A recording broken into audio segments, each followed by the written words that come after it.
주 안에서 사랑하는 성도 여러분, 4월 13일 목요일 여러분들의 모든 순간에 주님과 동행하는 축복이 있기를 바랍니다. 오늘 우리가 함께 묵상하실 하나님 말씀은 고린도전서 9장 19절에서 23절입니다. 내가 모든 사람에게서 자유로우나 스스로 모든 사람에게 종이 된 것은 더 많은 사람을 얻고자 함이라.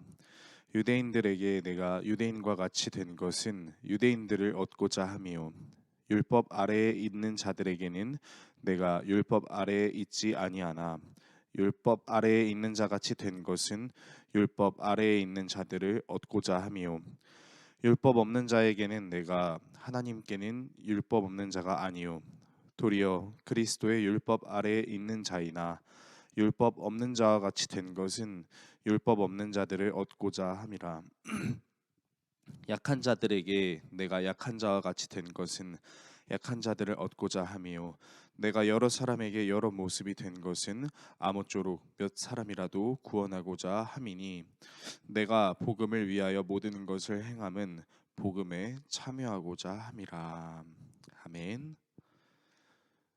성경은 예수님이 이 땅에 오신 이유에 대해서 요한복음 3장 16절을 통해 이렇게 이야기합니다. 하나님이 세상을 이처럼 사랑하사 독생자를 주셨으니 이는 그를 믿는 자마다 멸망하지 않고 영생을 얻게 하려 하심이라. 아멘. 하나님이 만드신 사람이 비록 하나님의 말씀에 순종하지 못했지만 포기하지 않으시고 사랑하시는 마음으로 사람을 구원하시기 위해 예수님을 이 땅에 보내셨습니다. 이 말씀에서 믿는 자마다라는 문장이 의미하는 것은 믿음을 가진 모든 자를 의미합니다. 영어 성경에서도 whoever, 즉 예수 그리스도를 믿는 사람은 그 사람이 누구든지 구원을 얻을 수 있다라는 말씀이죠. 그래서 복음을 가리켜 우리는 차별이 없다라고 이야기합니다.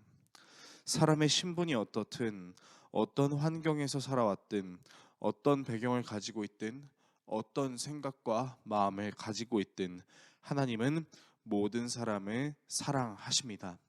단지 그 사랑을 실천하고자 하는 우리가 하나님 아버지와 같은 마음을 가질 수 없기 때문에 모두를 사랑하기 어려울 뿐이지요. 그래서 이 차별 없는 복음을 전하는 것은 사실 쉽지 않습니다. 그런데 오늘 이 차별 없는 복음을 전했던 사람이 등장합니다. 바로 오늘 우리가 묵상하고 있는 말씀을 실천했던 사도 바울입니다. 그가 복음을 어떻게 전했을까? 오늘 본문은 이렇게 이야기합니다. 그는 유대인들에게는 유대인처럼 그리고 이방인들에게는 이방인처럼 복음의 지식이 없는 사람들에게는 복음이 지식이 없는 사람들처럼 행동했습니다. 그리고 자신이 이렇게 행동한 이유에 대해서는 어떻게 해서든지 될 수 있는 대로 몇 사람이라도 구원하려고 했기 때문입니다. 어떤 사람들은 바울이 이렇게 행동하는 것에 대해서 마치 타협한다라고 말하기도 합니다. 어떻게든 한 사람에게 더 복음을 전하려고 하는 것이 더 복음을 전하려고 하는 좋은 취지는 될 수 있겠으나 사람마다 각각 다른 형태로 복음을 전하는 것은 복음을 그렇게 존귀하게 여기지 않고 때에 따라 상황에 따라 자기 입맛에 맞게 해석하는 태도가 들어갈 수 있기 때문이다라고 오해하기 때문입니다. 그런데 우리가 한번 생각해 봤으면 좋겠는 것은 과연 여러 사람에게 같은 복음을 증거하는 것이 과연 쉬울까라는 고민입니다. 여러 사람들이 있습니다. 생활하는 것도 그리고 각자가 거주해 있는 패턴도 환경도 모두 다릅니다. 그리고 이 다른 사람들에게 복음을 전한다는 것은 그냥 쉬운 일이 아니라 때로는 자기가 옳다고 생각하는 것도 내려놔야 하고 때로는 사람들이 자신을 비난하는 것에도 그것을 사랑으로 받아들이고 감싸드려야 하는 행동이 필요한 것입니다. 복음이 모든 사람에게 전해질 수 있는 것은 지극히 당연한 일이지만 그것을 실천한다라는 것은 실로 쉬운 일이 아닙니다. 왜냐하면 그 사람에게 온전히 복음을 증거하기 위해서 그 사람이 이해할 수 있도록, 그 사람이 받아들일 수 있도록 때로는 내가 옳다고 생각하는 것도 내려놓고 그를 사랑하는 마음으로 그의 말을 들어줘야 하고 그를 존중해 줄 태도가 필요하기 때문입니다.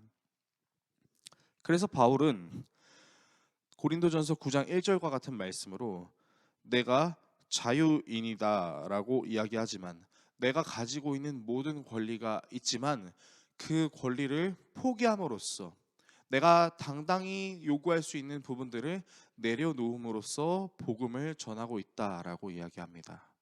그렇다는 것은 복음은 모든 사람에게 온전히 적용될 수 있는 위대한 복음이지만 이 복음을 복음답게 증거하는 것은 상당히 어려운 일이며 그것은 나 자신을 내려놓고 포기할 때만 가능하다라는 것을 우리는 깨달을 수 있습니다. 예수님도 자기의 권리를 포기하심으로 우리를 구원하셨습니다. 그는 하나님과 동일한 본체셨지만 마땅히 사람이 당해야 될 고통을 그가 친히 당하심으로 가장 높은 곳에서 가장 낮은 곳으로 내려오셨습니다. 이 사실을 바울이 알았기에 바울은 복음이 모든 사람에게 적용되기 위해서 자신이 당당히 요구해야 될 권리도 내려놓고 사람들을 사랑하며 그들을 존중하고 배려하는 복음을 증거하였습니다. 우리도 이와 같은 태도가 필요할 수 있습니다. 복음은 모두에게 적용될 수 있습니다. 그러나 모두에게 적용될 수 있는 복음을 증거하기 위해서는 우리 또한 예수 그리스도와 같이 모든 사람을 사랑하며 그 사랑을 실천하기 위해서 나의 것을 내려놓고 내가 당연하다고 생각했던 것들을 사람들을 배려하고 사랑하는 마음으로 우리가 지혜롭게 말하고 선포해야 될 필요가 있습니다. 이 사실을 기억하심으로 저와 여러분이 복음은 그들만의 리그도 아니고 한 우물에만 정착되어 있는 것이 아니라 모두에게 적용될 수 있고 적용될 수 있다라는 것을 우리의 삶으로 실천하며 그렇게 예수를 닮아가는 우리 모두가 되시기를 예수 그리스도의 이름으로 축원합니다. 기도하겠습니다. 우리를 사랑하신 하나님 아버지, 복음은 누구나 받을 수 있습니다. 내 생각과 내 마음에 어울리지 않는 사람이다 할지라도 모든 사람은 복음을 누릴 수 있습니다. 바울은 이 복음을 전하기 위하여 몇 사람이라도 더 구원하기 위하여 자신이 자유인임에도 불구하고 그 자유를 제한하고 자신이 가진 권리를 포기하였습니다. 그리고 그것은 예수 그리스도의 마음을 알고 사람을 사랑하기 위함이었기 때문입니다. 내 지식과 내가 당연하다고 생각하는 것들 때문에 복음의 적응성을 무시하는 우를 범하지 않게 하여 주시고 우리도 사도 바울과 같이 모든 사람에게 복음을 전할 수 있도록 우리의 것을 내려놓는 겸손한 사람 되게 하여 주시옵소서. 예수 그리스도의 이름으로 기도드립니다. 아멘.